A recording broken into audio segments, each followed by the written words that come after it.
then that nation needs to wake up to the reality of the 21st century. Knowledge is the most important thing today, the most important resource available to nations. It's no longer oil, it's no longer natural resource endowment, it is actually the knowledge that resides in the brains of citizens.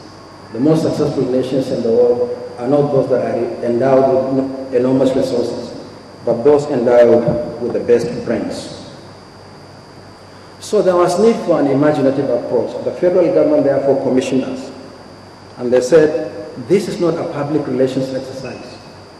It's assessment of needs of the universities, and let us get to the bottom of the problem. And this is consistent with the remarks made by His Excellency, the Governor of Ogun State. We must, as a nation, always tell ourselves the truth. And people from the universities, more than anybody else, must be in the vanguard of telling the truth. If we lose it, then we lose all. So we did not conduct a public relations exercise. We conducted a needs assessment of the universities. How was the committee constituted? Not only at the federal level, where we had the Federal Ministry of Education, Finance, National Planning Commission, the National Universities Commission, but we also involved the National Assembly. And members of the Senate and House Committees on Education participated in the work of the committee, even though you have clear separation of powers between the executive and the legislature. But they considered this so important that the Senate Committee on Education was represented on the committee and the House Committee on Education as well. And perhaps for the first time in the history of this country, ASU also agreed to participate in the work of the committee. Maybe the first time they agreed to participate in the work of a committee set up by government. And I had the privilege to chair the committee, and our recommendations were unanimous. At the time we conducted the exercise, there were 74 public universities in Nigeria, 37 federal and 37 state. We examined the needs of 27 federal universities. We do not include the 10 new universities at that time, now 13. And then we examined 34 state universities. The new Northwest University in Kano wasn't included because it had not commenced academic activities. The Sokoto State University, and for whatever reason, the Tertiary University of Education in Djibouti did not return the template. There were issues at that time, which I wouldn't like to go into. Now, the report that we are going to present is going to be grim, is going to be factual. In some cases, it's also going to be shocking. But that's the true state of Nigerian universities.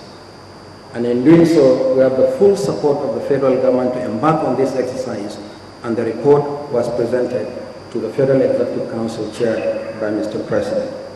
So in other words, this is already in the public domain. Let's go to the findings, because I have difficulty controlling the PowerPoint from here. Let's go to the findings. And let's look at infrastructure for teaching and learning. And here we mean the lecture theaters, the auditorium, the workshops, the laboratories, the staff offices. I would like to say four things on the facilities in our universities. They are inadequate, dilapidated, overstretched, and in some cases even improvised. Let's look at the classrooms, and let's go to the first graphic. Let's go to the first picture. Next one. Next. Your Excellency, the picture we have flashed there is not of some citizens watching football match. These are students in a typical overcrowded lecture theater at the Michael Opara University of Agriculture, Umudike. And I should add that we have a common problem in Nigeria, irrespective of geography and irrespective of proprietorship. Whether it's federal or state, north, east, south, west, is the same problem. Now, the reason why they stand to take lectures is that the university has only 4 lecture theaters in the whole university. Now, what did the university do? Because there have been adequate facilities, they resorted to improvisation. Next slide. To improvise, they used the sports pavilion in the university for lectures. And as you can see, even the sports pavilion is inadequate because some students have ended up standing in the pavilion. And because it's in the southeastern part of the country, the majority of students are female, not male. Next slide. If Umudike is in the southeastern part of Nigeria, Maiduguri is in the northeast. The 9 or so people you see standing in the corridor are students attending a lecture. But because the class was inadequate, they were hanging around the window, peeping through the window for lectures. And this is in the Faculty of Agriculture, and we expect the products of this institution to genetically modify crops for Nigeria in the 21st century. The next one is the University of Jos in the North Central. It's the same problem, students sitting on the floor. But it's not only peculiar to Federal. The next slide is the Delta State University, Africa, where the halls are as overcrowded as the universities we have mentioned. The next one is my state university, Bauchi. This is the first set of students in the very first semester of the university, taking their very first lectures and the graduate students, and the facilities are already inadequate from year one. By the time they admit the next set of students, there will actually be a crisis. Next one, if Bauchi is in the northeast, what about the Akwa Ibom State University at Ikot Akpadim, Akwa Ibom State? This is again the very first set of students, the very first intake, in the very first semester, they are standing in class.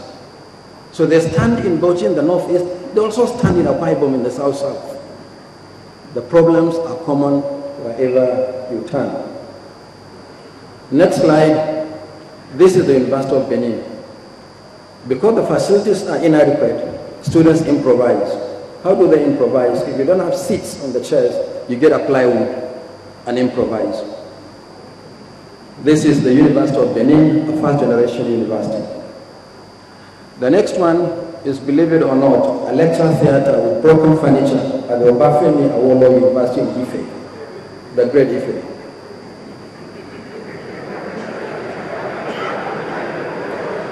Next slide. The next slide is extraordinary because it's a lecture theater split into two at the Federal University of Technology, Owerri.